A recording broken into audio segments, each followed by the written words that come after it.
who has been very kind to give his association to all of us from Sri Govardhan Dham from India, where he's been for quite a few months since the lockdown began in the pandemic.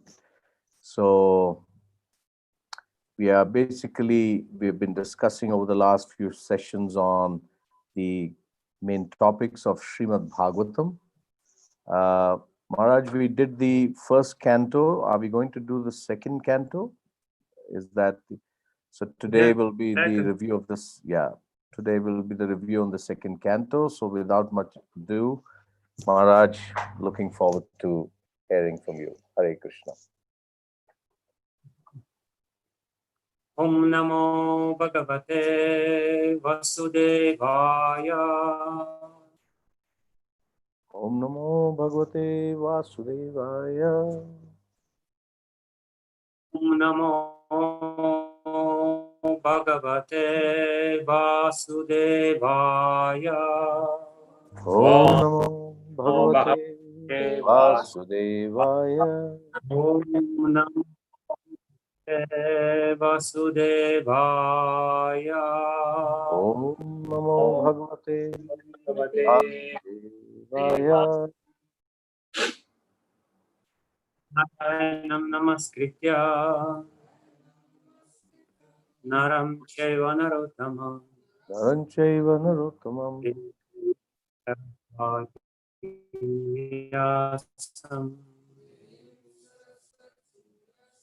Tato Jayam Mudiraye Tato Jayam Mudiraye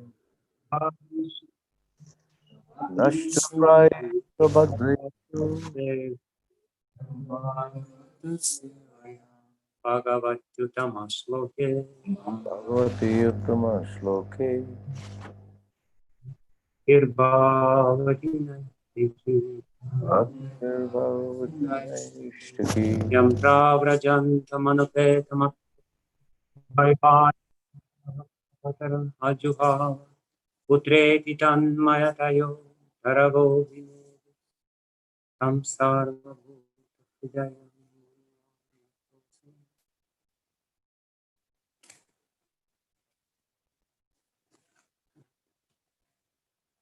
Hare Krishna.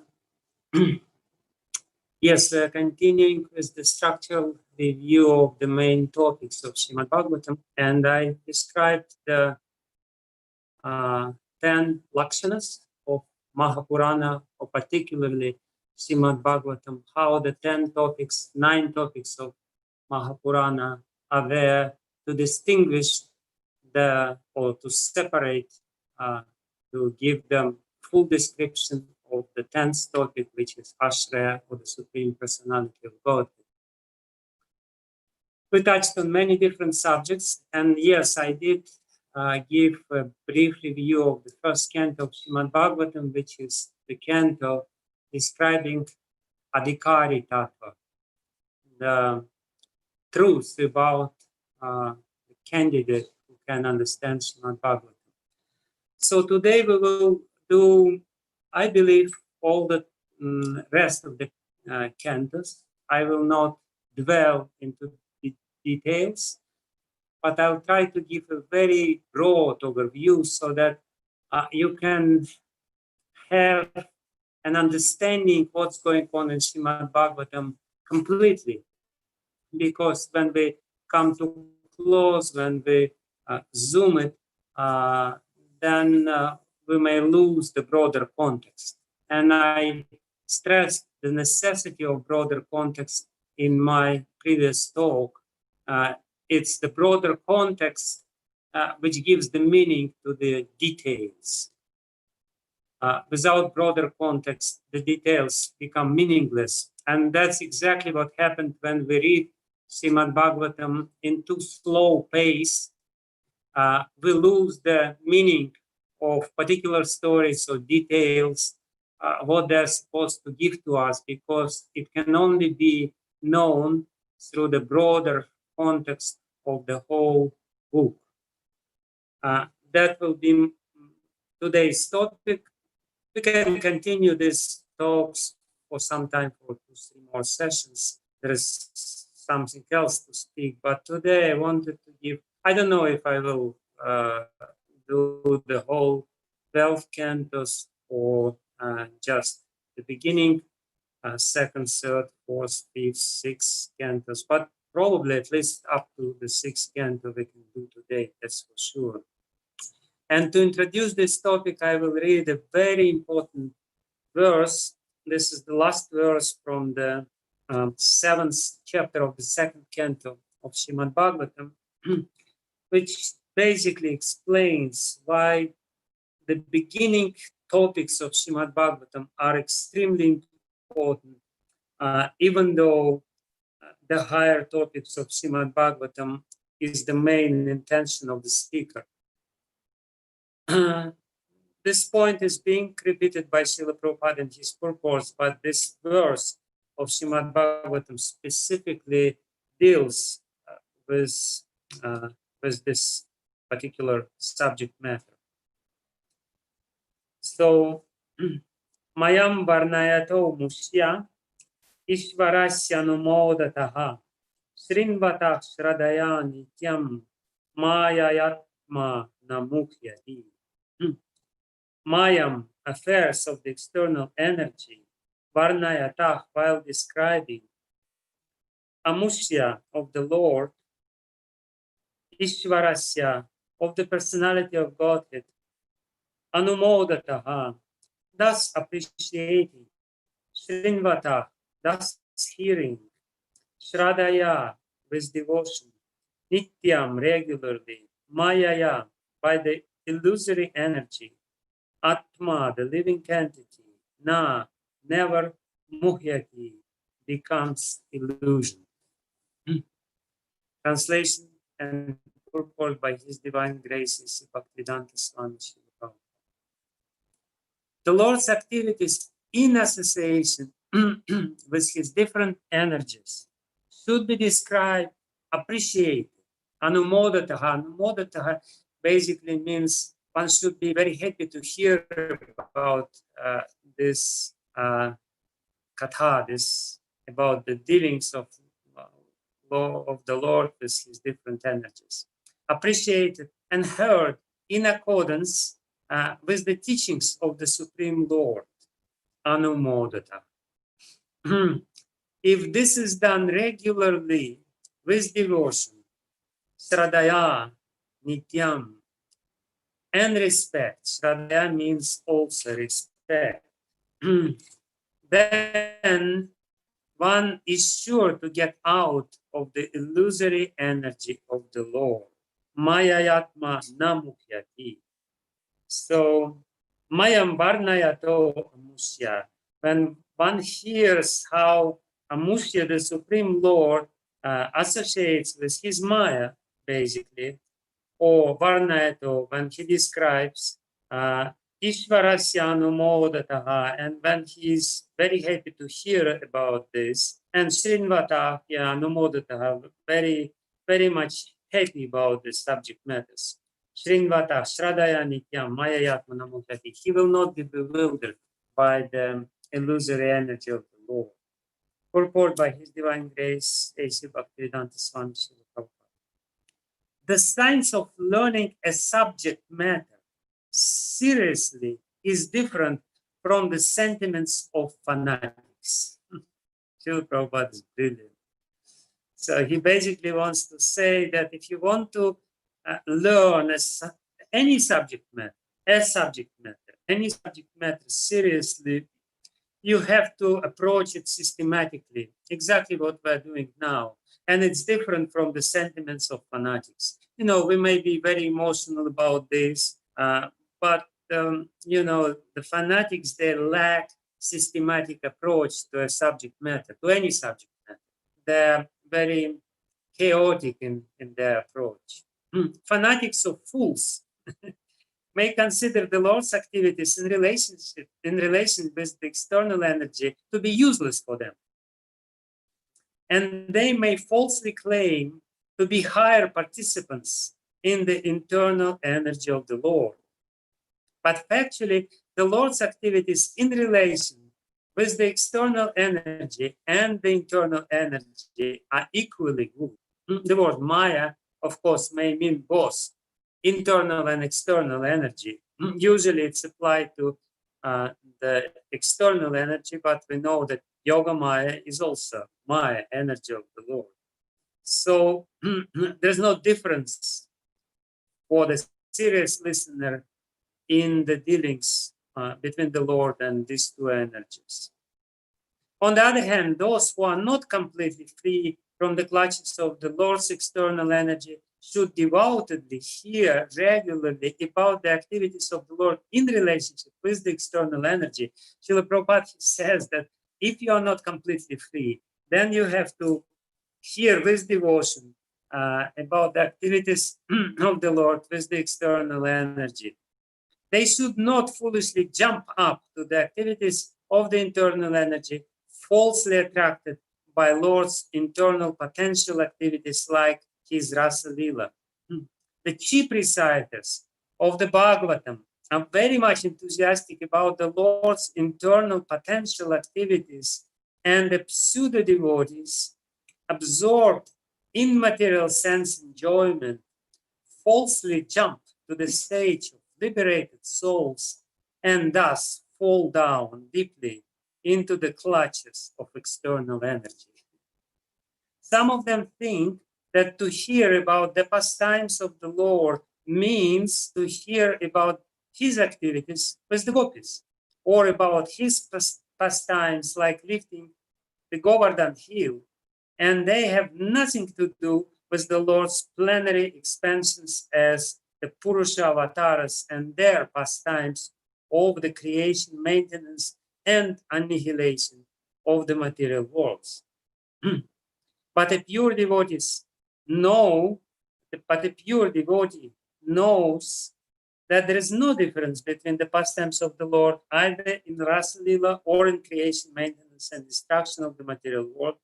Rather, the descriptions of such activities of the Lord as the Purusha avatars are specifically meant for the persons who are still in the clutches of the external energy. Topics like the Rasa Lila are meant for the liberated souls and not for the conditioned souls. The conditioned souls, therefore, must hear with appreciation and devotion, the Lord's pastimes in relationship with the external energy, and as such, such acts are as good as hearing of Rasa Lila in the liberated stage. A conditioned soul should not imitate the activities of liberated souls.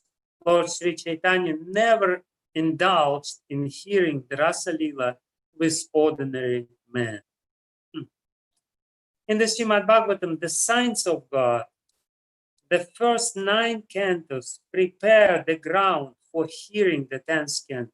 Listen very attentively, because this is exactly why we're reading this particular purport. Srila Prabhupada is explaining the meaning of the 9 cantos. They are preparing the ground for the hearing of the 10th canto. This will be further explained in the last chapter of this canto. In the 3rd canto, it will be more explicit. A pure devotee of the Lord, therefore, must begin reading or hearing Srimad Bhagavatam from the very beginning, not from the 10th canto. We have several times been requested by some so-called devotees to take up the 10th canto immediately. But we have refrained from such an action because we wish to present Srimad Bhagavatam as the science of Godhead and not as the sensuous understanding for the conditioned souls. This is forbidden by such authorities as Sri Brahmaji. By reading and hearing Srimad Bhagavatam as a scientific presentation, Srila Prabhupada is hammering this point. Srimad Bhagavatam is a science, and science needs to be approached scientifically or systematically. The conditioned souls will gradually be promoted to the higher status of transcendental knowledge after being freed from the illusory energy based on sense enjoyment. Thus end the Bhaktivedanta purports of the second canto, 7th chapter of the Srimad Bhagavatam, entitled Scheduled Incarnations with Specific Functions. Srila Prabhupada ki jai.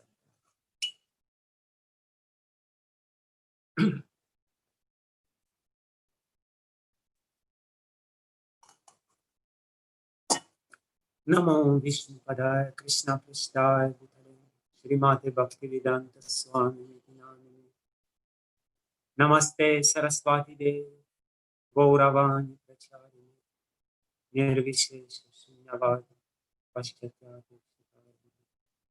Panchakalpatarubhescha Kripa Sindhu Devacha Patitanam Pavanebhyo Vaishnavebhyo Namo Namaha. Jai Shri Krishna Chaitanya Prabhu Nityananda Shri Advaita Gadadhar Shri Vasadi Gaura Bhakta-vrinda. Hare Krishna Krishna Krishna Hare Hare Ram Ram Hare Krishna Krishna Krishna Hare Hare Hare Ram Ram.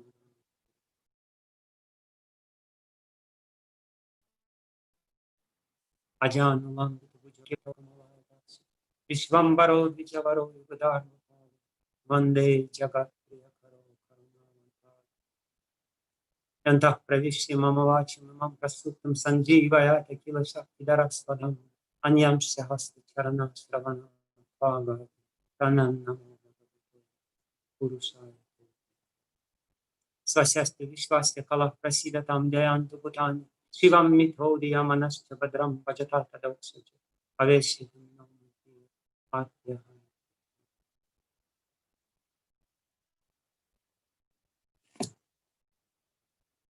Hare Krishna, my dear friends, known and unknown.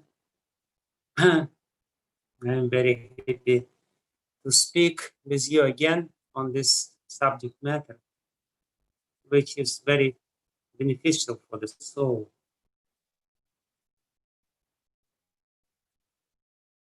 So last time we finished our discussion on one very important topic, which I wanted to touch a little bit in the beginning of this class, also because it has something to do with this particular verse. We spoke about two types of knowledge, which I mentioned several times during this talk. Paroksha Gyan and Aparoksha Gyan. Indirect knowledge, which we receive, basically theoretical knowledge, which we receive from external sources.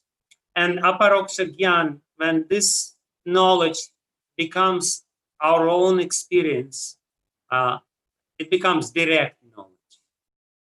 When we talk about the spiritual subject matters, it's extremely important because we can be a very theoretical Norse or scientist of spiritual science, but ultimately we have to become a Vaigyanika, the real scientist. We have to get this aparoksha gyan, the direct knowledge of this subject matters. So what is the difference? And this explains why, as I said last time when we talked, why Srimad Bhagavatam, while describing the qualification of both speaker and the listener, gives more importance to the qualification of the listener. Whereas in the material science, there is much more emphasis on the qualification of the speaker. Listeners, we hardly have any qualifications. You can be nobody, anybody to listen. Material subject matters, and it doesn't matter because the material subject matters don't stress this point that it should go to this aparoksha level, not remain on this paroksha level theoretical knowledge.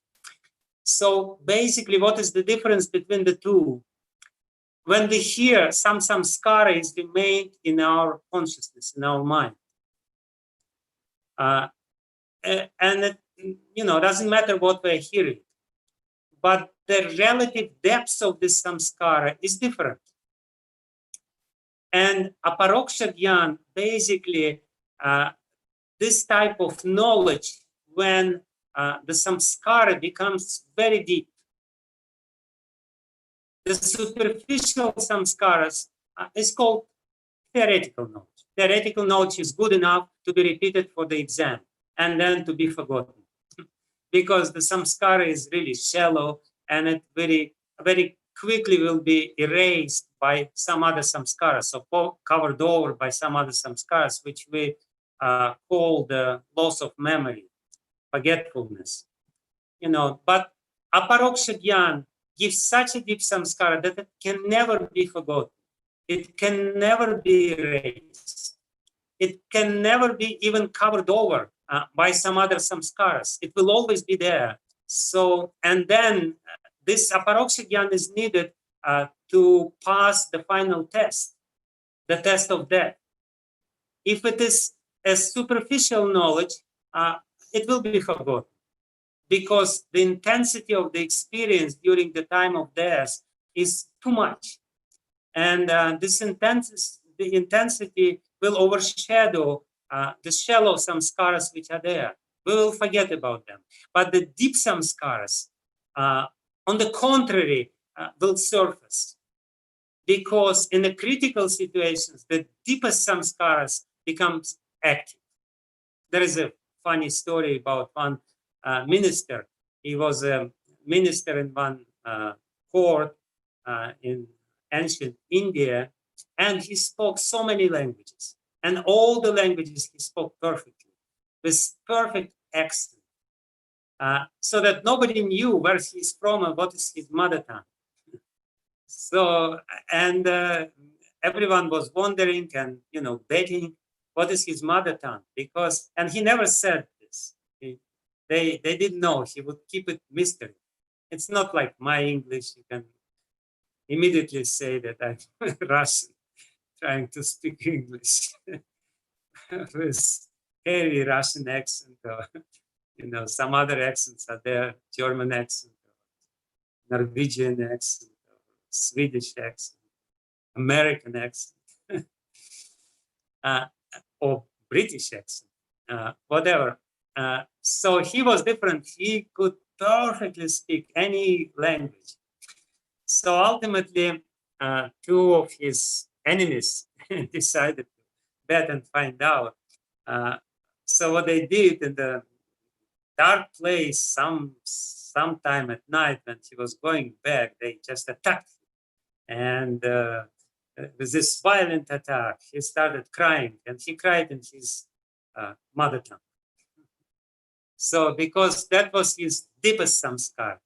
Other samskaras were equally deep, or not equally deep, also deep, because he was very good at these things. But the point which I want to make is that at the critical time, the deepest samskara will surface. And that's exactly what we're trying to do during this lifetime. We're trying to make this samskara, Hare Krishna samskara, or spiritual samskara, or Srimad Bhagavatam samskara, as deep as possible. Then we will be guaranteed, then it will be sure. It has to become much deeper than any other samskara. Then only Narayanam Antah Sarve. Narayanam Antah Smritir Narayanam Ante. Smritir Narayanam Ante. Ante Narayanam Smritir. So, Smriti. At the end, we should remember Narayan. So, what makes the samskara deep? That's very important because we're talking about science. And basically, this verse explains how to make the samskara of hearing deep. Therefore, it is said, Nityam, if you listen again and again and again and again, then samskara becomes deeper every time you listen about it. It's Nityam, regularly listen. And then Shraddhaya. Shraddhaya means with devotion. Shraddhaya means with respect. Shraddhaya means without pride. That's what Shraddhaya means. Then Maya Yatma Namukhyati. Then only Maya will not influence you. You will not be a victim of Maya. So it's a great science, and it's a beautiful science. Basically, what is meant here is that when we listen again and again and again, by putting aside our false identity, false ego, our pride, our heart will become open to this knowledge. You know, it's one thing to listen and always estimate what we hear and try to judge it and try to, you know, develop or how to say this, nourish our pride by listening and at the same time criticizing the speaker. You know, he doesn't know what he's doing and this and that. You know, we all know how to listen this way. It's not called Shraddaya.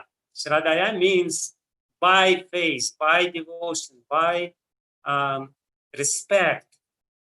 So that will leave the impression, because why the impressions are shallow, which we get, because they are filtered through the shell of false ego. When we have false ego, whatever we experience, it's more or less, it's very much distorted by our false ego, and the impression is not so deep. Whereas why the childhood impressions are so powerful and so important, exactly because the child doesn't have the protective shell of the false ego. The child is very vulnerable to any impressions, and therefore it's so important to protect the child. It's so important to give him good samskaras. And good samskaras basically means protective pious samskaras, and therefore there are 10 samskaras which are there, which should be given or administered to a child, which should be necessary to protect the child from the negative influences, so to speak. So therefore, all these rituals, purificatory rituals are called samskaras because they leave certain protective samskaras in the mind of the child. But that's a little, how you say this, deviation, a little deviation from the main topic. So basically, you have to have the deep samskara, you have to follow this template, you have to follow these rules, you have to do it regularly, you have to do it with devotion, you have to have trust to a person whom you hear, and that's what it means, Shraddaya. Shraddaya means trust. And when you do this, then hearing will change you internally. You know, deep samskaras change our personality. Shallow samskaras do not. Shallow samskara will remain the same with little extra knowledge here and there, with little extra covering. But the core personality will not be changed by shallow samskaras. You know, it's interesting. I also mentioned last time when we were finishing our discussion about near-death experiences. Usually people who have near-death experience, and they're all very strong, they remain changed personalities when they come. The whole direction of life changes. Why? Because they got this extremely deep samskara, which changed their whole personality and the whole direction of life, the whole, you know, perception of life and everything else. But the same thing we should do without waiting for near-death experience. We may not have near-death experience. We may only have death experience, which is not the same. And having death experience, it's too late. Near-death experience is, as Prabhupada says, second chance. But the death experience, well, it will be second chance, but in a different settings. So therefore, it's very interesting that according to Vedic philosophy or Vedic culture, when one gets the diksha and gets initiation in the spiritual line, he's called Vijay, twice born. It means he's born anew. It means that he's again vulnerable to samskaras. He's again open to all the samskaras. He's again open to the influence of his spiritual master, and he makes himself specifically open to this. He's making special endeavors to become vulnerable and to become open to the samskaras, especially samskaras of hearing. Therefore, all these conditions are always there. Hearing is very effective and very powerful, but only if these conditions are in place. Shraddhaya, Nityam, and basically, yes, Shraddhaya, Shraddhayanvita, when you are endowed with space. So that's the little introduction to this topic, to our important topic, which we are talking about, how to listen to Srimad Bhagavatam, to have deep samskaras and to experience Antenarayana Smriti, to remember about the Lord at the end of our life. And therefore, Srimad Bhagavatam gives more emphasis to the qualification of the listener, because the success of hearing Srimad Bhagavatam is more dependent on the qualification of the listener. How one listens, how open one becomes, how much he understands the seriousness of this matter, how eager he is to hear about the subject matters. And therefore, Prabhupada says here that it's basically this eagerness is very important, eagerness to hear about these topics. That's extremely important. And hopefully my talk will make you a little more eager. That's my highest ambition. If you become a little more eager to hear about Srimad Bhagavatam, that's the success of this talk. So again, first canto we more or less covered. We were talking about different topics of the first canto, but the main topic is the Adhikari Tattva. And it's also touching the Kali Yuga, because Kali Yuga is closely related to this topic. In Kali Yuga, people are unqualified. They are unqualified to follow any other process. And even the process of hearing is too difficult for people in Kali Yuga. It's really difficult. And therefore, especially now, there is this clip mentality is developing, when people can only have a very short attention span, for a few minutes, and then they're off to click to some other, engagement and some other page or some other video or something else. A few minutes you can have somebody's attention if you're lucky. So Srimad Bhagavatam is not like this. It requires serious attention. So that's the topic of the first canto. Different stories of the first canto describe directly and indirectly the qualification of the listeners and the speakers. And I also mentioned last time, I believe, that the main topic of the second canto is sadhana tattva. Because basically the second canto starts at the end of the first canto, where Maharaja Parikshit asks his question, or rather his two questions. What one should hear at the time of death, when somebody is dying, mriyamanasya, of somebody who is dying, who is in the process of dying. And that refers to all of us, because we are all in the process of dying. So Maharaja Parikshit basically asked Sukadeva Goswami, the great sage whom he met at the end of the first canto. The speaker and the listener came together. He asked what one should hear and what one should not hear. And during this time of dying, otherwise during our life, which is devoted to dying. So what one should remember and what one should not remember. What one should speak about and what one should not speak about during this lifetime. It's equally important, and this two parts of this question, because what happens, we may listen something which is beneficial, but we also, in the meantime, we listen so much garbage, and then we wonder why it's not so effective, why we're still in Maya, why we still have so many desires. Exactly because we hear and we speak and we remember about so many unnecessary things, unbeneficial things, amangalam, something which is abhadra, which is impure.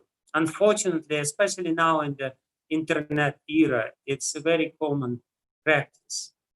So having asked these two questions, he is asking about sadhana, what one should do during the lifetime, or when one finally realized, dull as he is, that he is dying. You know, everyone is dying, but we need 80 years of life to realize that, you know, it's coming, it's approaching. So that's very unfortunate situation.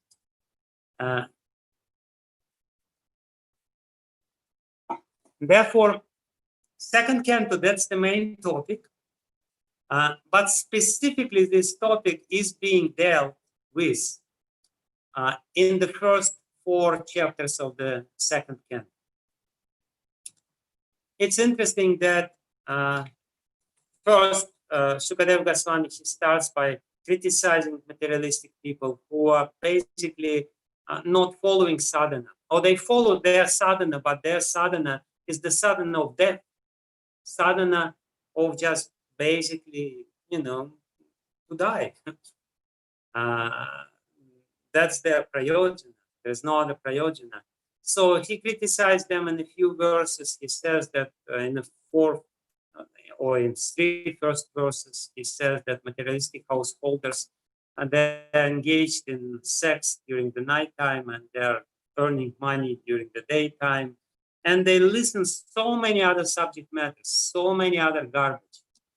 That's what they do all day long, listen and listen and listen and listen, and go from one news page to another news page and listen all kinds of Gramya Katha, all kinds of slander and all kinds of gossip, so on and so forth. And then he says that the famous verse, Tasmat Bharata Sarvatma Bhagavan Ishvara Hari, Shrotayas Kirtitavyascha Smartavyas Chechhato Bhayam. He says, if somebody is afraid of death, what he should do, he should hear about Bhagavan Ishvara Hari, and he should remember about him, and he should speak about him. So he gives this conclusion as usually in the beginning. It's a usual design of a spiritual subject matter. You first give the conclusion. It's called pratigya. You declare in a very solemn way the conclusion which you want to arrive, and then you go roundabout way and say what one shouldn't do, but ultimately come to the same conclusion at the end. So that's the way how the second canto of Srimad Bhagavatam starts. And in the first canto, Srila Sukadeva Goswami is explaining the meditation on Virat Rupa, or on the gross form of the Lord.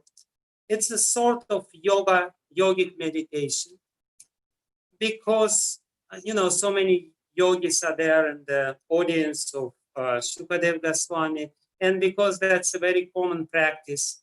But ultimately, yeah, he wants to say that, yes, this is something important, because let me explain why it is important for us.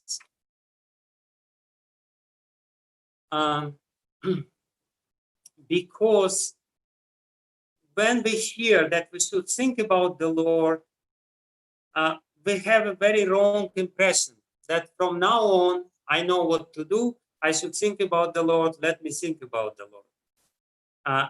But we have to be very clear that we cannot think about the Lord. Why we cannot think about the Lord? Because we don't have direct experience of the Lord. And when we think about the Lord in the wrong way, we imagine the Lord. And people saying that to think about the Lord is to imagine the Lord. And Sukadeva Goswami describes this in the 2nd chapter of the 2nd canto. But basically, he wants to say, no, don't do this. Thinking about the Lord is not a question of imagination. Being happy about your imagination. Oh, I'm so elevated. I'm thinking about the Lord all the time. No, you have to relate to something which you have experience of and try to connect this with the Lord. That's exactly why Sukadeva Goswami, even though his main purpose is not to give us this sadhana, but he starts the 2nd canto with this sadhana of meditation on the Virat Root. He says, all the time when we think about the Lord, the methodology should be that it's something which we know on our own experience.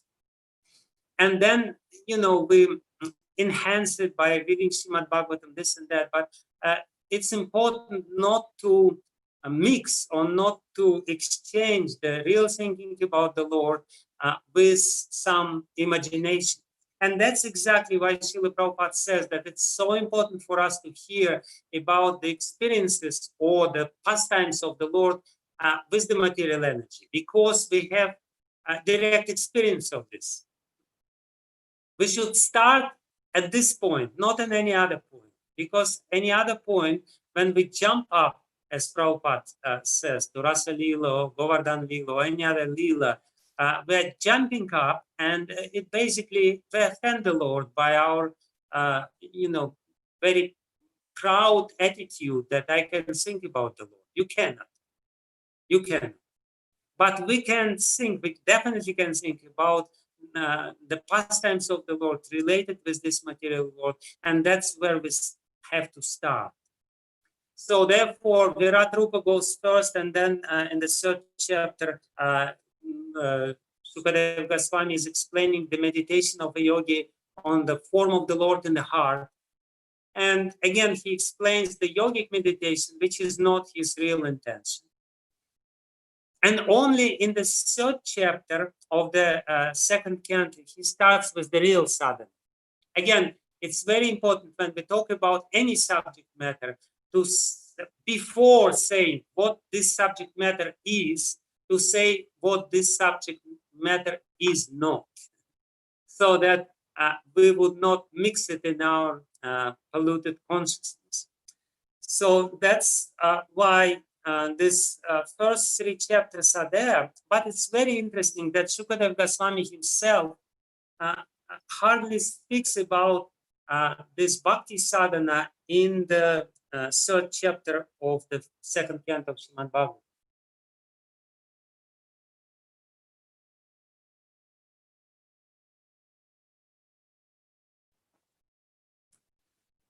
It is Shaunakarishi, not even Sutta Goswami, but Shaunakarishi. He speaks about bhakti sadhana, how to engage our senses, rather than prematurely engage ourselves in meditation on the Lord in a style of yoga. It's more or less being rejected in the previous descriptions, so in previous 2 chapters. Shaunakarishi starts speaking how to engage different organs in a negative way. He says that if the head is not going down, it's just a place for a turban, nothing else. And if the ears don't hear about the Lord, it's like the holes of the snake. And if the mouth is not speaking about the Lord, it's like the frog's tongue, which is speaking all kinds of nonsense and inviting death to us. So he explains the science of devotional service or Vaidhi Sadhana Bhakti. Basically, in the very beginning, Sukadeva Goswami gave this definition of Vaidhi sadhana bhakti, Tasmat Bharata Sarvatma. And also he says, Etan Nirvidyamananam, this is 11th verse of the first chapter of the second canto. He stressed the importance of the chanting of the holy name. He gave the main building blocks for the sadhana, but then Shaunakarishi is explaining it in relationship to our body, how we should more or less consciously engage our body in the service of the Lord, different limbs of the body, hands, different senses, hands, ears, nose, tongue, head by bowing down, and ultimately heart. This description culminates in his famous verse where he says that the heart of those who are by pronouncing or remembering the names of the Lord, Harinama Deya, if the heart will not melt, this is the heart which is blocked by offenses or iron framed heart, very hard heart. So this description is there, very important descriptions which we should read. It's a poetic description of the whole sadhana, and that's basically the essence of the second canto. But there are very interesting points later on. But in the fourth chapter, when Sukadeva Goswami, after describing this, starts answering the question of Maharaja Parikshit. Please explain to me the beginning of creation, how Brahmaji created this world, and about the conversation between Brahma and Narada. Sukadeva Goswami himself shows what it means to be engaged in devotional service, what Bhakti sadhana is. He glorifies the Supreme Lord, verse after verse after verse, many, many verses. The series of verses of the fourth canto is the practical illustration what it means to do bhakti. You know, like today, I was in some sangha, internet sangha of devotees. And somebody says, you know, let's do something, some bhakti, but what is bhakti? It's very mysterious. Yes, it is mysterious in one sense because it's internal energy of the Lord. That's true. But at the same time, it's not so mysterious if we engage ourselves, especially engage our heart in these topics, in describing or in glorifying the Lord, in trying to glorify the Lord on the basis of our own experience. And we all have experience, enough experience to glorify the Lord. Every one of us. If we try to search within our heart, we will find so many reasons to glorify the Lord. And that's exactly what Sukadeva Goswami is teaching us in this fourth chapter of the second canto of Srimad Bhagavatam. He is explaining to us what it means to glorify the Lord by finding the reasons of it, not formally, not officially, not mechanically, but by finding the reasons for it within the core of our heart, and while pouring out these conclusions from our heart. And that will be bhakti. And there's nothing else. There's nothing else. Bhakti is not anything else. When we just try to search within the heart the presence of the Lord and speak something about this presence. And we all have some experience of it. And the more we do it, the more profound this experience will become.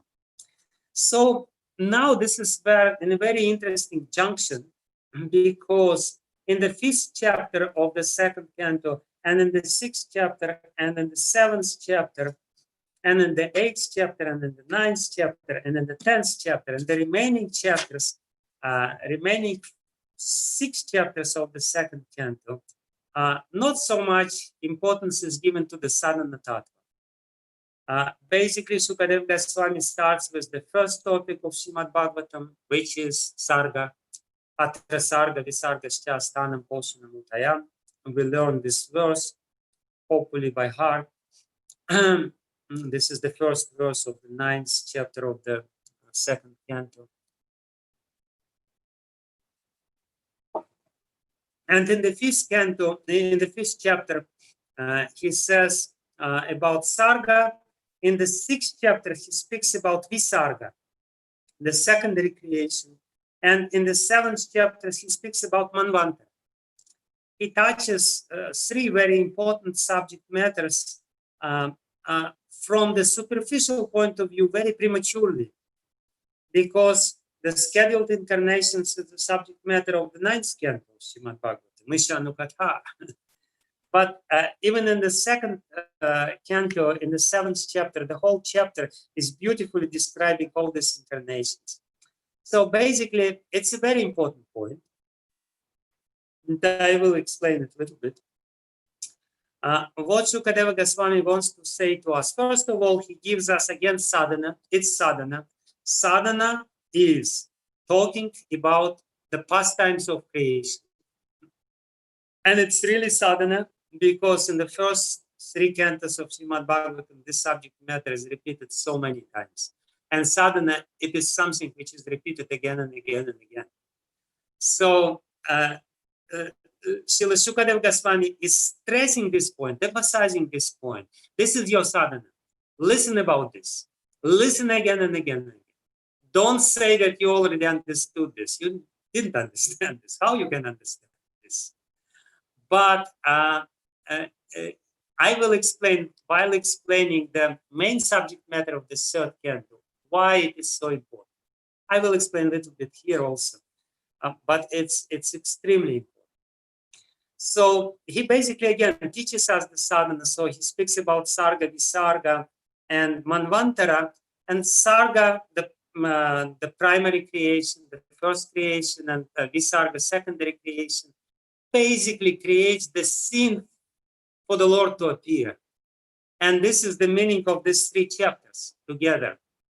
You know, what is this material world? What is the purpose of this material world? The purpose of this material world is to rectify the conditioned souls. How to rectify the conditioned souls? By the means of the Lord coming here on this scene and performing his pastimes. Lilayatena bhuvanani jayata jastam. Smaranam utetya. So in Brahma Samhita, Lord Brahmaji says that Ananda Chinmaya Rasa. So when one hears about this Lila Yatena Bhuvanani Jayata Jastam, when Lord comes, and when he comes, he conquers over this world, Jayata Jastam, Jayati. He comes again and again and again and again to show that he is the supreme. Here I am. Don't say that I don't come. So this whole world, the Lord didn't abandon us, didn't leave us on our own. He's caring about us, and therefore he comes himself. It's almost impossible to believe, but it is, and this is his saving grace, and that's exactly what is being described. And in these 3 chapters, basically the short description or short synopsis of Srimad Bhagavatam is given. It's the Srimad Bhagavatam which is narrated by Lord Brahma to Narada Muni. Lord Brahma, addressing Narada Muni, describes primary creation, secondary creation, and scheduled information, scheduled incarnations of the Lord. So that's the second, the next part of it. And when Maharaja Parikshit hears about this, this is the first Srimad Bhagavatam which he hears. Already the whole Srimad Bhagavatam, more or less the whole Srimad Bhagavatam is completed, because in the 7th chapter of the 2nd canto, so much emphasis is given to Krishna avatar, particularly among other avatars. He is definitely distinguished from others, most important. As I said, this verse which we read is the last verse of the 7th chapter of the 2nd canto, where again Sukadeva Goswami is preparing to us. He said, I explained to you the creation, but I'm going to do it many times more. Don't worry about this. Prepare for this. It is important. So I will skip this description which is there because we are only giving the general overview of the topics. I just want to explain how Srimad Bhagavatam works, how it goes, how it flows, not from narration point of view, but from the point of view of the essence which is being transmitted through this flow of Srimad Bhagavatam. And then in the 8th chapter, Maharaja Pariksha asks many questions, something like 30 questions. And then in the end, he said, I asked you so many questions, but if you're kind to me, you please answer even those questions which I didn't ask, because I may not have enough brains, I may not have enough understanding to ask all the questions, important ones. So you please take over from this point. You have the carte blanche. You please describe the topic of Srimad Bhagavatam in a systematic way. So he asked his questions in a more or less unsystematic way, which should be expected from the listener. But he also gives this freedom to the speaker, which is, again, very important. The listener have to give the freedom to the speaker to express himself and has to show his eagerness. By asking one question after another question, he is inspiring Sukadeva Goswami. I can tell you, it's very depressing when you talk and nobody asks any questions.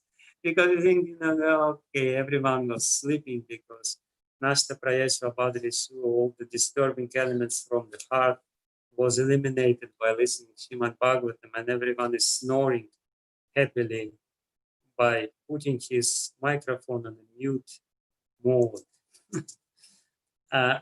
But anyway, Maharaja Pariksit is definitely an ideal listener. An ideal listener is somebody who always inspires the speaker by asking the questions. It's not a hint, but it's a little, anyway, it's a little complaint or grievance. So he asked these questions from Sukadeva Goswami, and Sukadeva Goswami starts the 9th chapter by answering two first questions of Maharaja Pariksit, only two first questions. But then he starts describing Srimad Bhagavatam in a systematic way by explaining how Lord Brahma, the secondary creator of this world, was born on the lotus flower, and how he was bewildered, and how he heard two syllables, tapa, and how he concentrated his mind. So please concentrate your mind, because concentration of the mind, this is what is meant by tapa. Tapasya doesn't mean external tapasya, when you torture your body, when you don't eat anything, when you don't drink, when you just do dandavat parikrama all day long. This may have its place, but ultimately the ultimate tapasya is to concentrate the mind, is to really be attentive and concentrate meditate with some depth. So this is what Lord Brahma did, because this is the order of Lord Brahma. And it is said here in this chapter that the Lord read scriptures 3 times. This is how he concentrated his mind, basically on the subject matter of the Lord, on Srimad Bhagavatam, because Bhagavatam is the book about the Lord. This is the subject matter of the Lord. So, and his meditation, his contemplation, his sadhana becomes successful. Again, even though superficially the subject matter of sadhana is finished, in the first 4 chapters, but it's not. In the 5th, 6th, and 7th chapter, the subject matter is again being delineated by being described. The sadhana is being described by these descriptions of these chapters. And then it's continued in the 9th chapter. It's continued in the 8th chapter, because in the 8th chapter, Shukadev Maharaja Pariksit asked questions, and this is a part of the sadhana. To ask questions all the time, to listen and ask questions, and to answer these questions. That's sadhana. This is all descriptions of sadhana. So please do understand how important it is. And then, sadhana of Brahma, which is being described as his contemplation on the Lord, is successful. He sees Vaikuntha. He sees this amazing vision. He gets to the spiritual world. His mind is transferred to the spiritual world because he wanted to be equipped for the creation, and he wanted not to be touched or influenced by the external energy of the Lord. Therefore, he was meditating, and the Lord gave him this facility, and he got this vision, this mystical vision of Vaikuntha. Beautiful description is there in the 9th chapter, in the beginning of the 9th chapter. And then the Lord comes himself to Lord Brahma, and as Prabhupada translates, he shakes his hand. My dear Lord Brahma, very good. He is shaking his hand. The Sanskrit word for shaking hand here, sprishati, he touches his hand, but basically it's shaking hands. So this is a very authentic habit of human beings, which is not allowed during lockdown. You can only do namaskar, but it is definitely there in Srimad Bhagavatam. The Lord himself says, my dear Lord Brahma, you're successful in your meditation, and I will explain to you subject matters of Srimad Bhagavatam. And he says there is only 4 subject matters of Srimad Bhagavatam. If we have time, if you have time, if I have time, let's see how it goes. We may, in some other lectures, describe this Chatuk Shloki of Srimad Bhagavatam in a more detailed way, because Chatuk Shloki of Srimad Bhagavatam is again the essence of Srimad Bhagavatam. But the Lord himself says, what are these 4 subject matters?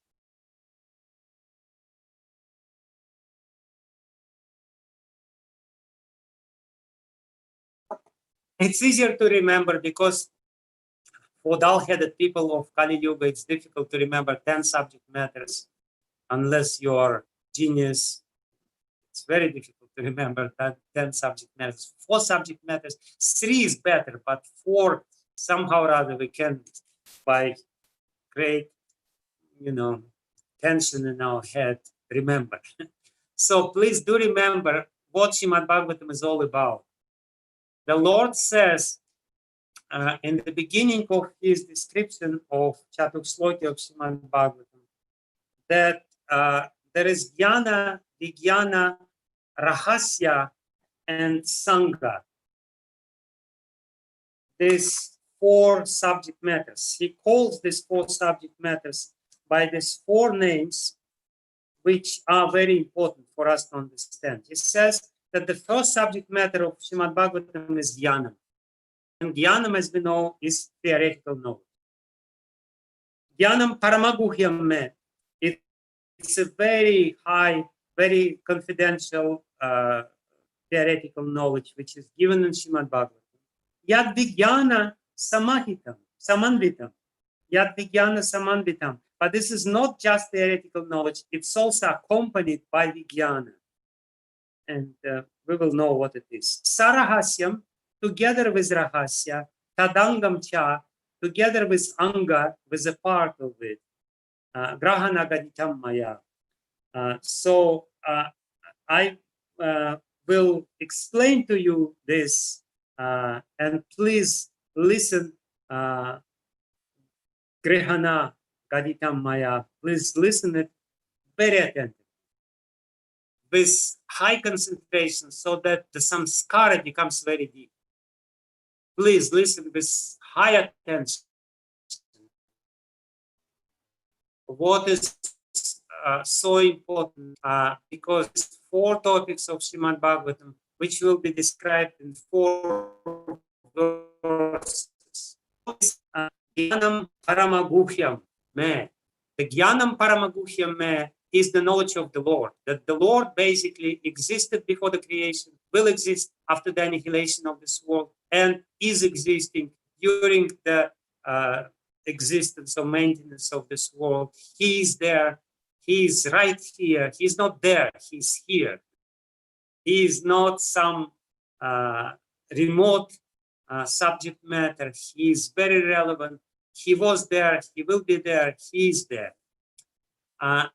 Why it is called Gyanam Paramaguhyam Me? It's called Gyanam because we do not have the direct experience of this knowledge. Simply like this. We have to take it by faith. Therefore, it's called Gyana. We do not have any direct experience of the presence of the Lord, but we need to take this theoretical knowledge. This is one of the subject matters of Srimad Bhagavatam. Srimad Bhagavatam is speaking about the Lord who is Adokshaja, who is imperceptible to our senses. That's important subject matter. Even though he is imperceptible and we cannot know him, we have to understand that without his presence, nothing could happen. So this is the first subject, which is called Gyanam, the subject matter of the Lord who is imperceptible to the senses. Therefore, it's called Gyana, theoretical knowledge. Second subject matter, Yat Vijnana Samanvitam. But Shukadev Goswami is not only talking about the Lord.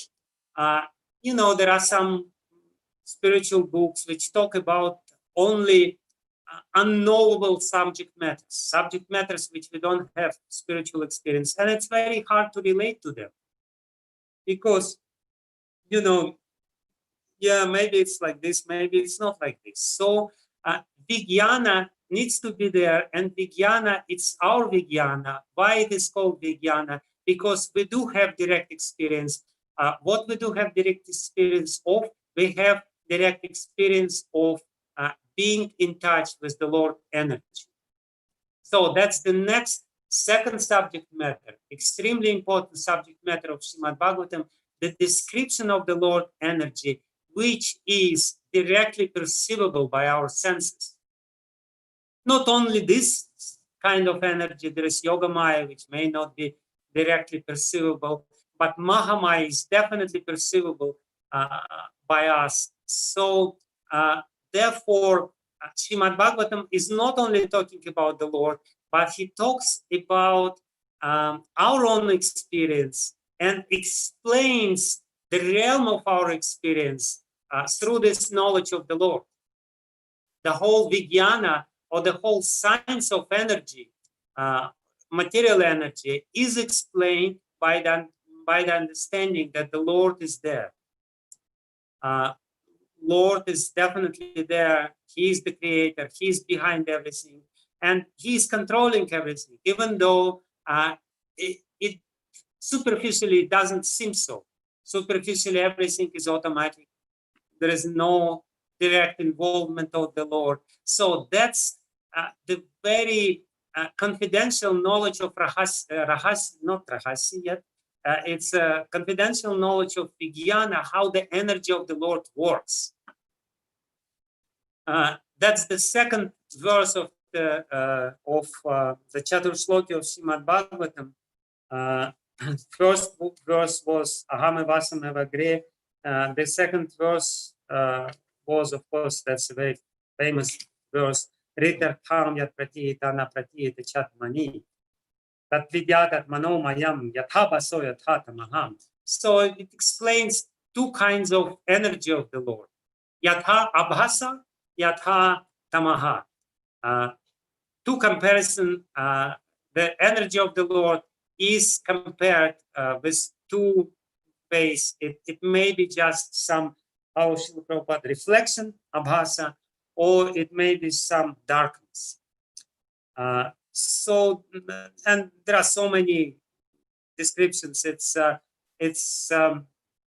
specifically, it's a very, how to say, vague definition, because in the vague definition, you can include so many other stuff. It's a very concentrated knowledge because there's a lot of there. This Yatha Baso Yatha Tamaha, it's Jiva, who is in Maya, Abhasa, and material energy, Prakriti. It's Vidya and Avidya, two parts of Maya.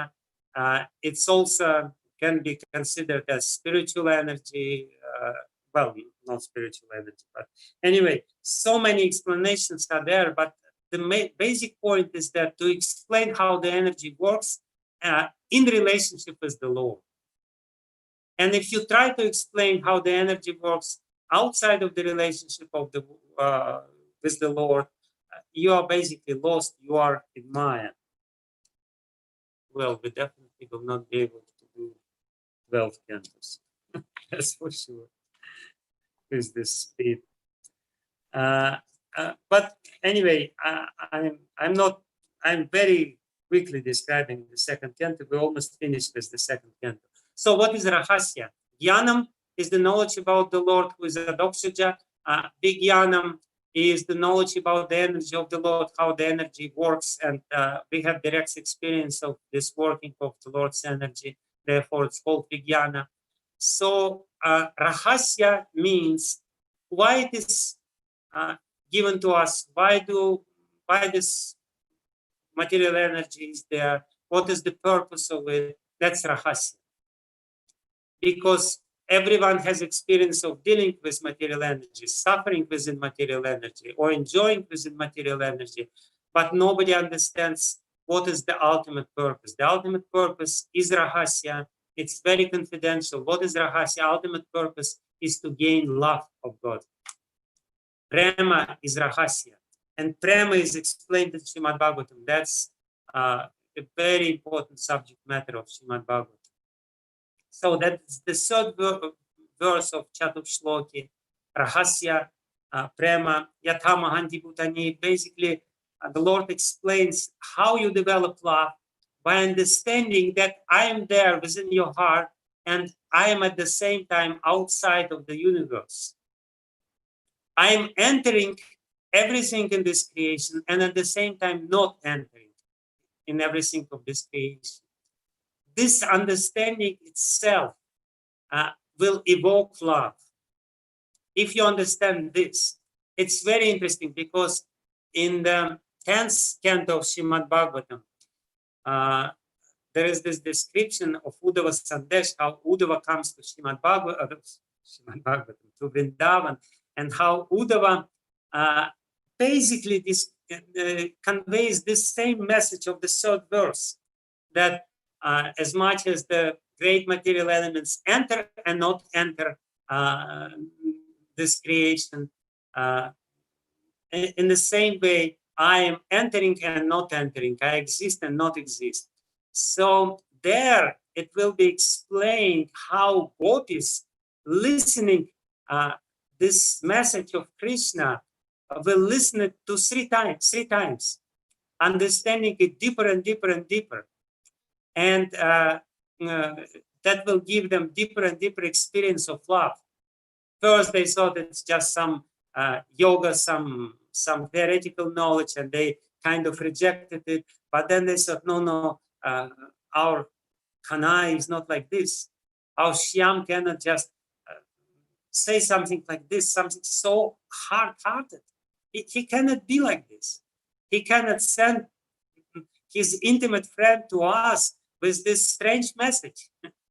So they asked Uddhava to read it again, and Uddhava read it again, and they realized more deeply, but still they were a little confused. And then Uddhava read it again and again, and ultimately they realized Krishna is talking about the love. He says, I'm always with you. Basically, Prema as the confidential subject matter of Srimad Bhagavatam is this message of Srimad Bhagavatam that the Lord is already with us. We are not separated with him. It's just our Maya which is separating us with him. And if we understand this deeply, we will experience his presence. And the experience of his presence means love. So that's the third verse of Chatuk Sloki of Srimad Bhagavatam. And the fourth subject matter of Srimad Bhagavatam, of the fourth verse of Chatuk Sloki of Srimad Bhagavatam, which was what?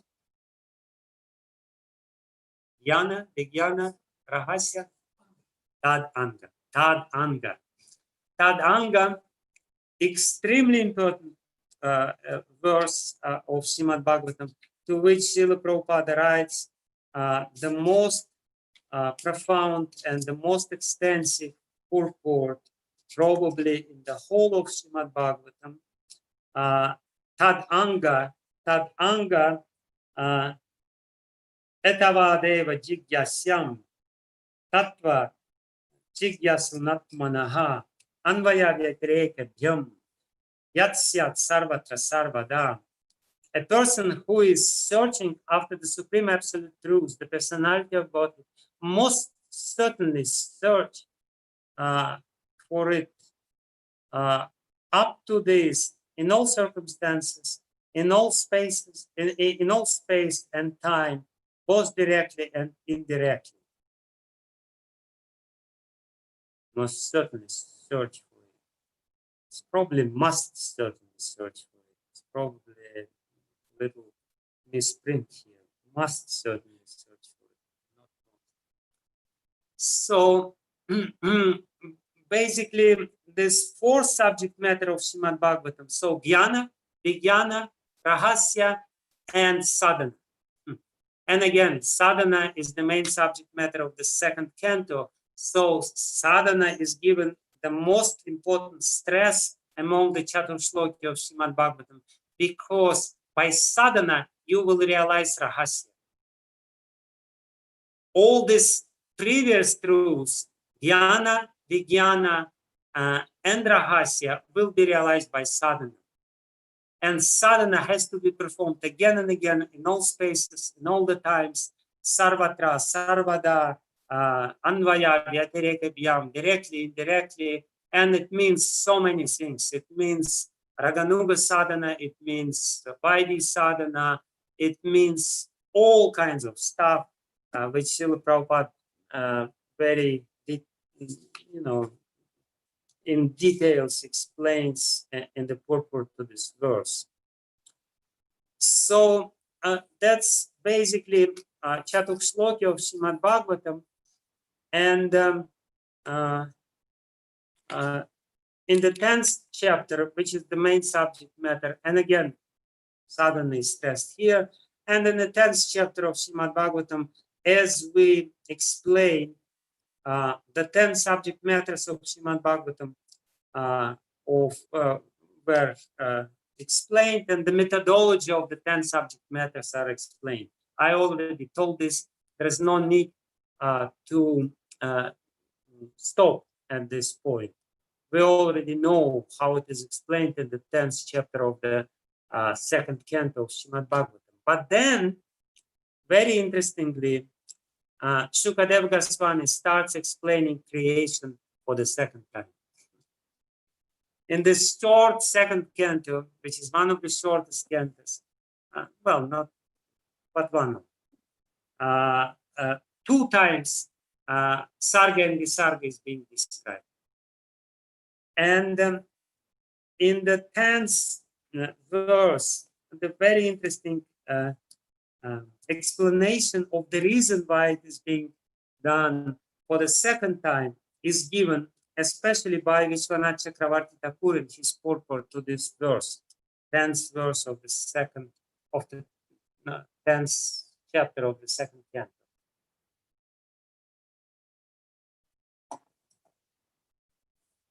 He says, why do you start again?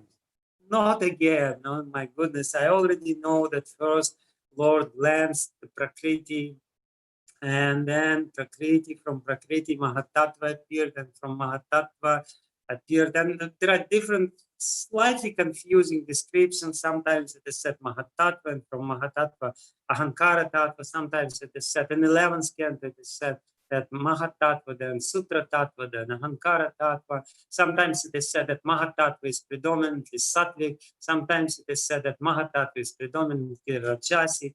So some confusion is there, but it's very easily reconcilable. The whole picture is just slightly different descriptions of the same process. So you can say, why again? Why again? And again, I will explain why again. Already, Sheila Prabhupada explained in the purport. I already explained why.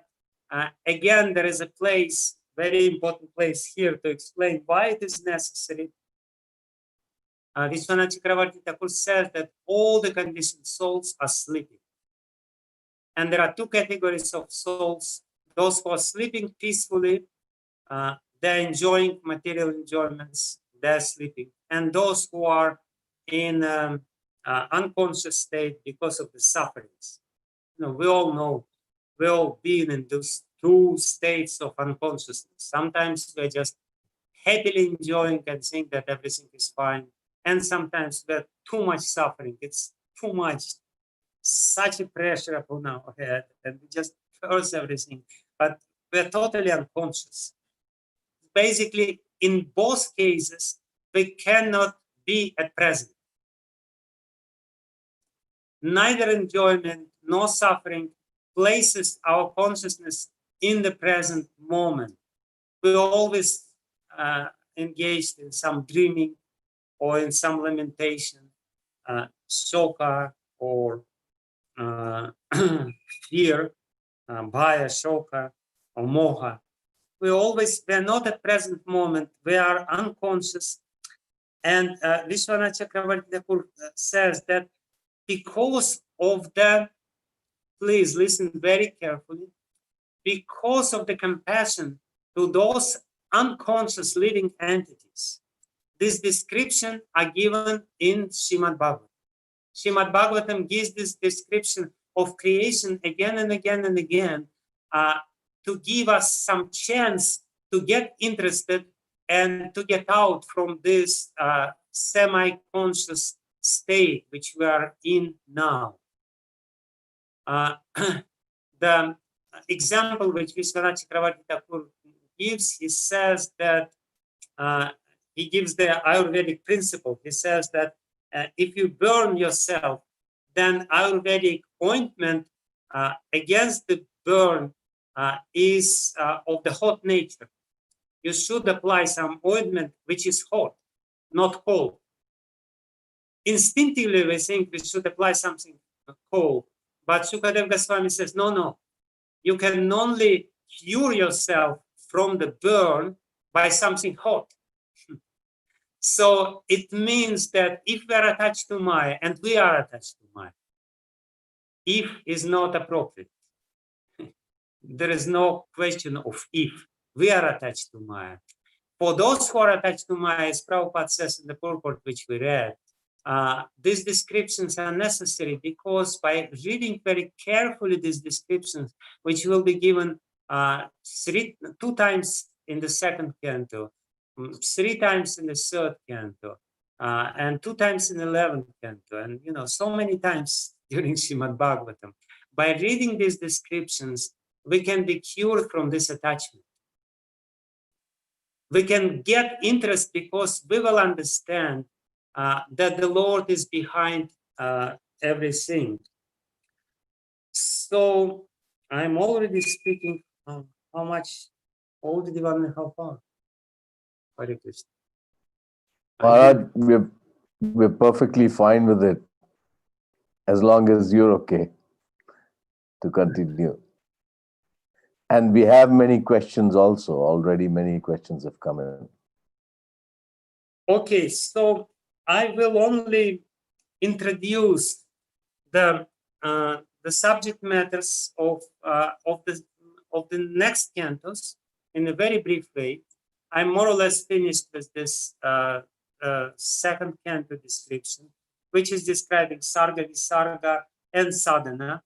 but even describing Sarga, Visarga, and Manvantara from the point of view of sadhana, that it should be our sadhana, stressing the point of sadhana. So that's the second canto, very short description of second canto, and very short description of the Chaturshloki of Srimad Bhagavatam. I will just very briefly introduce the subject matters of other cantos. If we take Vedanta Sutra, we know that Srimad Bhagavatam is the commentary, natural commentary, written by the same author to Vedanta Sutra. Then Vedanta Sutra, it's actually very interesting to see how the structure of Srimad Bhagavatam is paralleled with Vedanta Sutra. Vedanta Sutra composed of the four parts, and the first part is declaring the samanvaya, the harmonic reconciliation of all the different scriptures. This is Brahman. Brahman is Tattu Samanvaya, the main subject matter. And then the second part of Vedanta Sutra is called Virodhi Pada, or something like this. The Pada which refutes the opposing views. And this refutation of the opposing views is continued also in the third pada of Vedanta Sutra, partially. Even though third pada of Vedanta Sutra is mainly sadhana pada and the fourth pada is prayojana pada, but still we can still see the refutation part. The other philosophies are being refuted. So if we consider from the point of view of Vedanta Sutra that Srimad Bhagavatam is the natural commentary on Vedanta Sutra, we'll see the same sort of design in Srimad Bhagavatam. The third canto is the refutation of Sankhya philosophy, which is very important, and from which Vyasadeva starts his second part of Vedanta Sutra. Refutation of Vedanta philosophy, not Vedanta philosophy, Sankhya philosophy of Kapila Dev, not our Kapila Dev, but the Kapila Muni. So it's very important because he says that Pradhana is the source of everything. So refutation of Sankhya philosophy is the third canto. Refutation of Karma Mimamsa philosophy or Karma Mimamsa concept is the fourth canto. Refutation of false renunciation, which is more or less the subject matter of Advaita Jnana, Uttara Mimamsa, is the subject matter of the fifth canto. The independence of bhakti, the independent nature of bhakti, is the subject matter of the sixth canto. How to acquire bhakti, what are the means to get the bhakti within our heart, is the subject matter of the seventh canto. Sharanagati, or surrender oneself to the Lord, is the subject matter of the eighth canto. And then Manvantara Ishanukatha, the advent of the Lord in this material world and relationship with the Lord of those souls who already surrendered to the Lord, if this is the subject matter of the ninth canto. Who is the Lord when he comes? How he retains his transcendental nature, even by being in touch with this material nature, and how different devotees relate to him. This is the subject matter of the ninth canto. In this way, by refuting all these opposing points of view, the materialistic Sankhya and the Karma Mimamsa, when you speak about prosperity, the false renunciation of Uttara Mimamsa or Advaita Jnana, by establishing the independent nature of bhakti, by establishing the main process of bhakti, which is surrender, and by explaining how to relate to the Lord when he comes to this world, we are prepared to understand the 10th canto. Because in the 10th canto, the advent of the Lord to this world is being described, and his relationship with his various devotees. We will not be able to understand this, to appreciate this fully, unless we go through this whole process of Srimad Bhagavatam.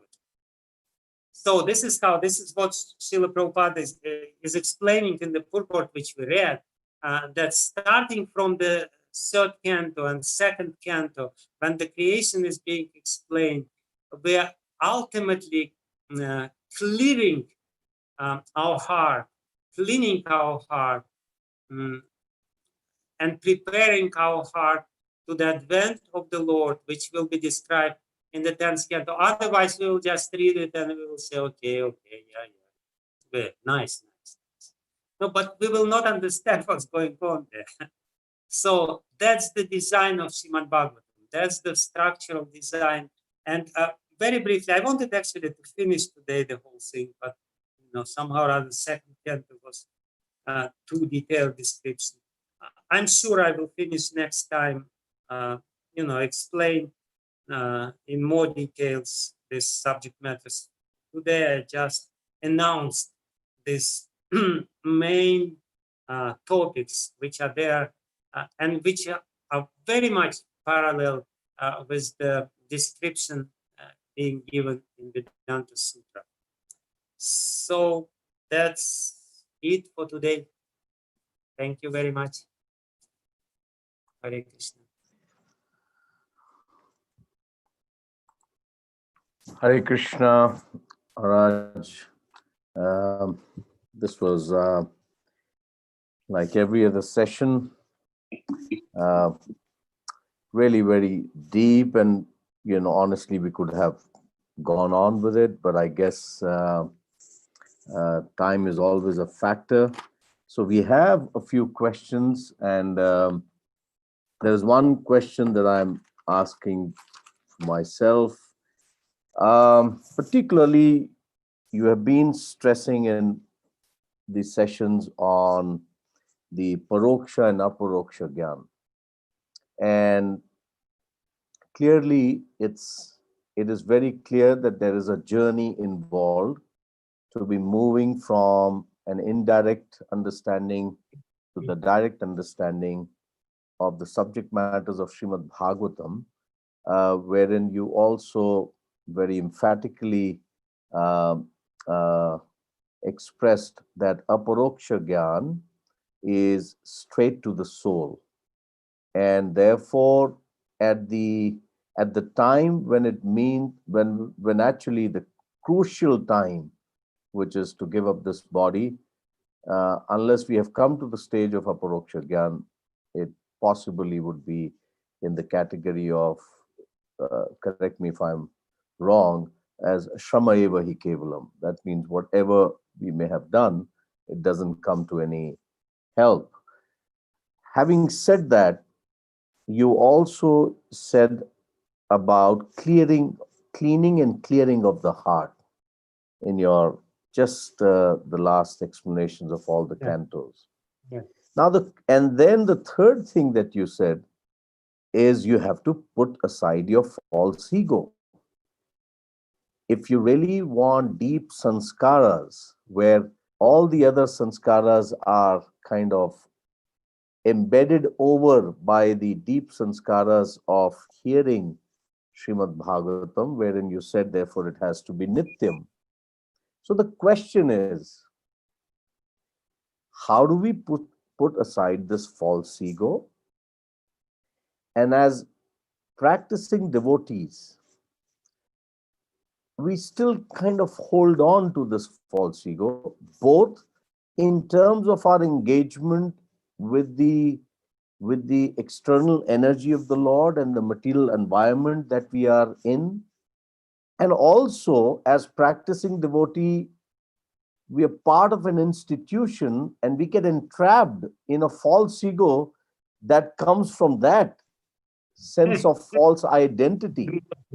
The most vicious part of the whole And the most vicious part, Maharaj. So really, we are stuck both ways. So I'll be very grateful, Guru Maharaj, if you could really enlighten us. At least I need it for myself, and if it is beneficial to others, it'll be I good. only have 15 more minutes. Okay. And we have few questions, then I have to save it for next time. But this was something has been, anyway, so I'll leave it to you.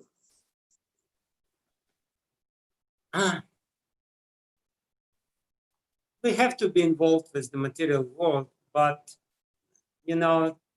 as it is said here, the Maya will not touch us, will not influence us, we will not be bewildered by the illusory energy if we hear Srimad Bhagavatam again and again. So the point is that we should be very protective when it comes to our interaction with the material world, and the protection is coming from these topics, from hearing these topics. If we hear these topics with utmost attention, then we will be protected. There will be covering which will protect us. It will kind of impregnate us, and we will be waterproof or Maya-proof, so to speak, by being impregnated by the subject matters of Srimad Bhagavatam. So how to get this samskaras very deep, how to become egoless when we hear? Well, therefore, the speaker is sitting on a higher seat, everyone is sitting lower. It really has a significance. Sometimes you come to an audience and everyone is sitting on the chairs or armchairs or the sofas. Or once I was in Indradina Swami, how it's called? No, Woodstock. And then the heat is, oh my goodness, they will take down and they were drinking beer here. So this is not a very efficient way of listening to Srimad Bhagavatam.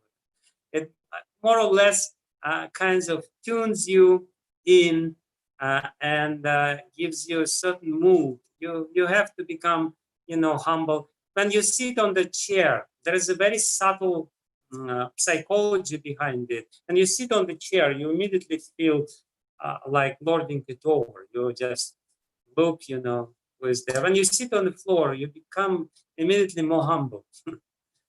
It's really, all these external things, they help us to become more humble, to become more susceptible to Srimad Bhagavatam, more approachable, and subject matter of Srimad Bhagavatam will be more influential, will influence us more if we do like this. So all kinds of means, we can chant some prayers, we can bow down. Therefore, it is the speaker of Srimad Bhagavatam, he has to put Srimad Bhagavatam on special asana. This is a sacred book, always being in this position of a disciple. I'm a disciple, I'm not a guru. I'm a student of Sukadev Goswami, I'm a student of Vyasadeva, I'm a student of this Guru Parampara. I am a humble follower of Sheila Prabhupada. I'm listening to him with utmost attention. So that's the mood, and that means Shradaya. Therefore, Prabhupada translates it with respect of how he translates this in this verse which we read. Nityam Maya Shradaya with devotion. And here he says, with devotion and respect.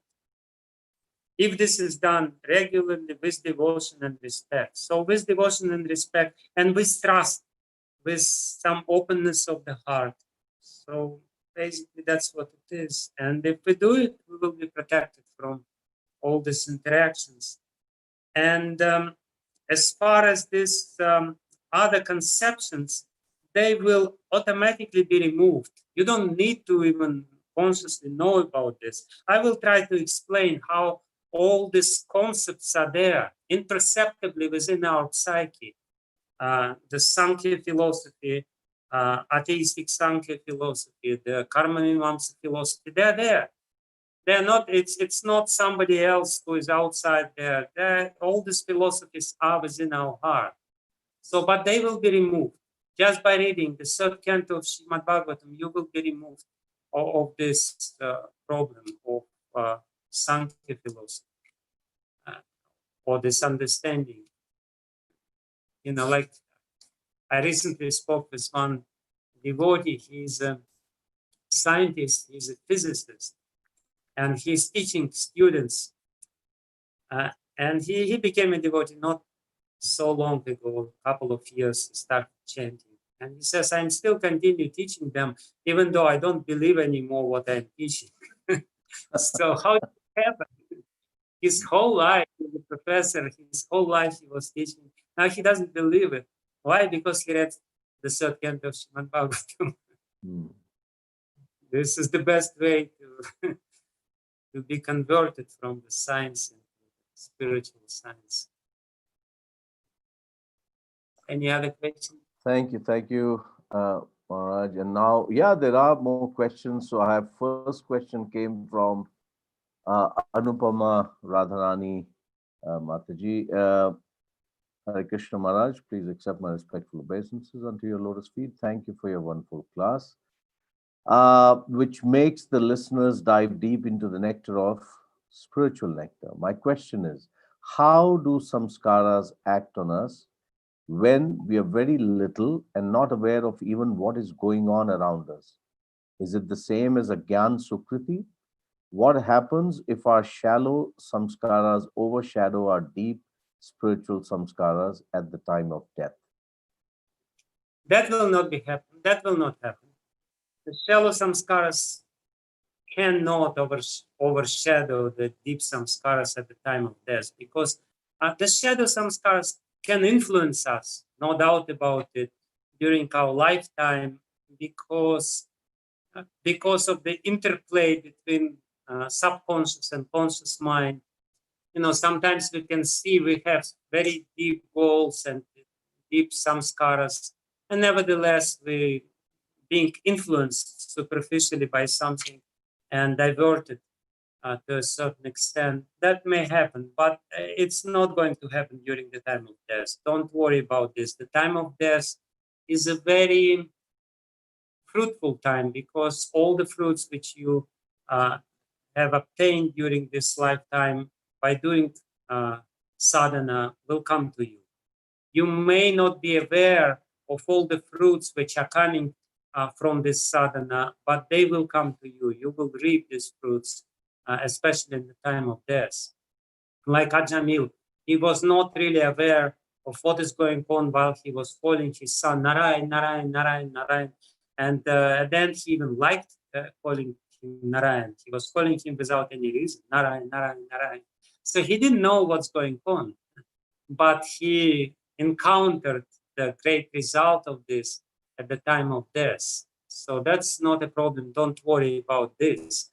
So regarding the samskaras, how they influence our life, it's basically we get a samskara, and samskara means not just memory, but memory connected with some emotion. And the deeper emotional impact of the event, deeper emotional component of samskara, the deeper is samskara. So you can deepen samskara by repeating the same thing again and again and again. This is one way of deepening any samskara. Or you can deepen the samskara by increasing the emotional effect of or component of the experience which you have.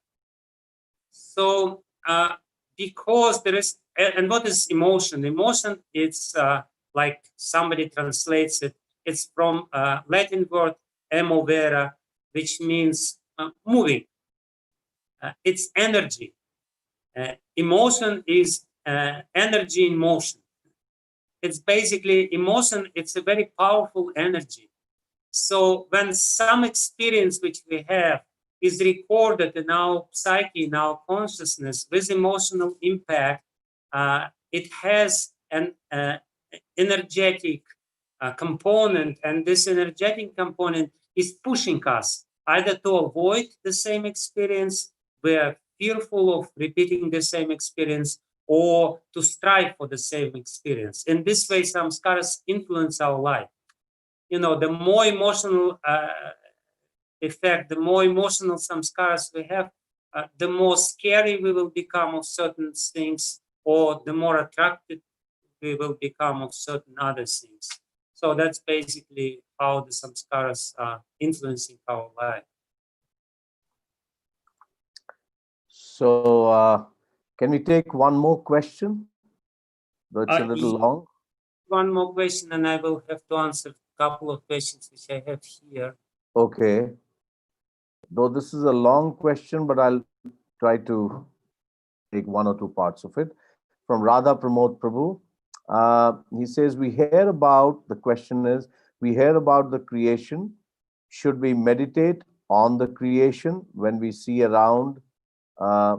Should we meditate on creation when we see around to realization?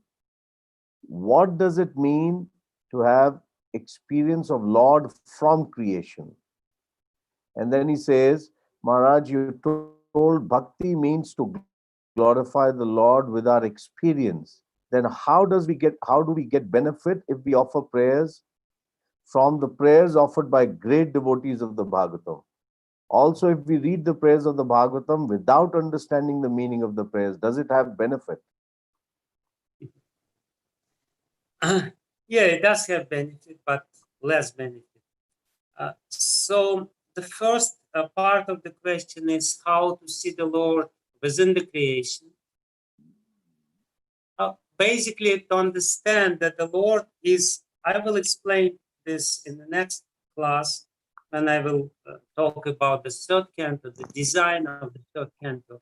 But basically, the idea is that we understand that the Lord is behind everything, that He is moving, He is the mover, He is the cause, He's still the cause, even though He may not be so visible, but still He is the remote cause. And there is a very interesting verse in the third canto of Srimad Bhagavatam, which I will probably read more, next time when we meet together. So it means to understand that everything which we see is the energy of the Lord, and it's directly acting under the Lord's guidance and under the Lord's supervision. Maya dakshana prakriti kriyate charachara. So it's my adhyaksha, my adhyaksha, my supervision is there in this material world, and to see how it is, and especially, if I understand how ahankar tattva works, how avidya works, how avidya influences us, how the avidya covers over our consciousness, we will be able to really see the workings of this energy of the Lord and the Lord behind. And by seeing this energy, we will not be bewildered. We will always be in contact with the Lord. So there was some other part of the question which I forget while answering this. About the prayers, yes. There is definitely a benefit of repeating the prayers of Srimad Bhagavatam, even though we may not have direct experience, because by repeating these prayers, we meditate deeply, and meditation is the way to get the direct experience. When we speak or think about it again and again and again, the samskara becomes deeper, the Gyan, the knowledge, the realization becomes deeper.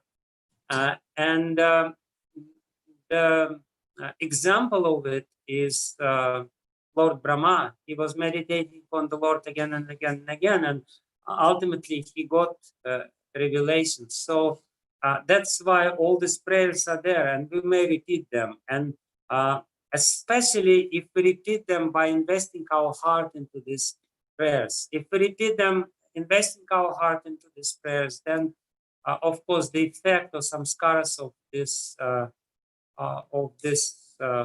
prayers will be more, because we will be able to feelingly say this.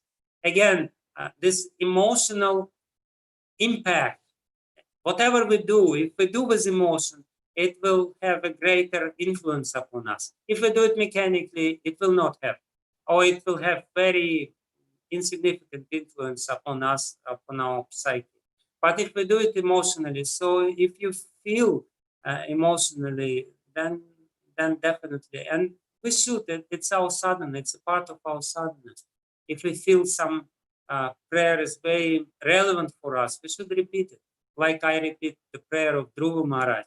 Antah pravishya mama vacham mamam prasuptam sanjivaya takila shakti darasvadam. So every time before lecture, I say this, by meaning that, I cannot say anything. I cannot speak about Srimad Bhagavatam. If you want me to speak about Srimad Bhagavatam, please speak through me. So I will answer one more question, and I will leave you with your permission. In the light of all the above, why did the book of Krishna book, be published by Srila Prabhupada almost immediately? Well, Srila Prabhupada did want to give us the direct experience of the 10th canto. He was not sure.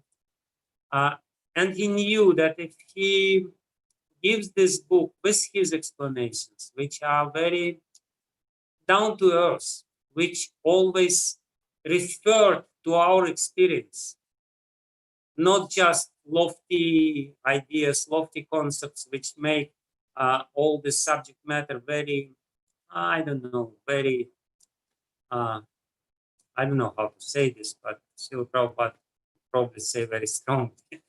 But Prabhupada, his approach is very much down to earth and very philosophical, and he always brings us to some basic points. So he gave us Krishna book. He wanted us to understand what's going on in the 10th canto, but at the same time, he gives us the warning that when we are attached, we have to first very thoroughly understand how our psyche works, because understanding of Maya, how Maya works, it basically means to understand how mind works. Because if there is a place where the Maya sits, it's between our two ears. So that's where Maya is. So we have to understand how our mind works, how our intelligence works, how our whole ego works. And in this way, we will be able to understand the subject matter of creation, because Yatha Pinde Tatha Brahmande, or Yatha Brahmande Tatha Pinde. This is a very important Sanskrit saying. The microcosm and macrocosm are the same. The design is the same. Pinda and Brahmanda, they are built according to the same design. So while reading this macrocosmic description, we have to scale it down to the microcosm of our own consciousness and understand how it really works within our psyche, within our heart. That's how it will work. Thank you very much. Again, Hare Krishna Maharaj, on behalf of all the assembled Vaishnavas and Vaishnavis, we thank you from the core of our heart again. Thank you. Your kind association and a very wonderful, deeply enlivening session today, and we look forward to the next one 2 weeks later. I request all the assembled Vaishnavas, we will send you the details of it, but please, in the next 2 weeks, that means the Friday after, we will look forward to having Maharaj again. Maharaj, please accept our most respectful obeisances. Vancha kalpatarubhyascha kripa sindhubhyaivacha patitanam pavanebhyo vaishnavebhyo namo namaha. Thank you very much. thank you. Hare Krishna Maharaj. Hare Krishna. Hare Krishna. Hare Krishna Maharaj. Thank you. Hare Krishna Maharaj, Dandavat Hare Pranam. Krishna Maharaj. Hare Thank Krishna. you. Hare Krishna. This Hare is this. Krishna. Hare Krishna. Hare Krishna. Thank you. Hare Krishna.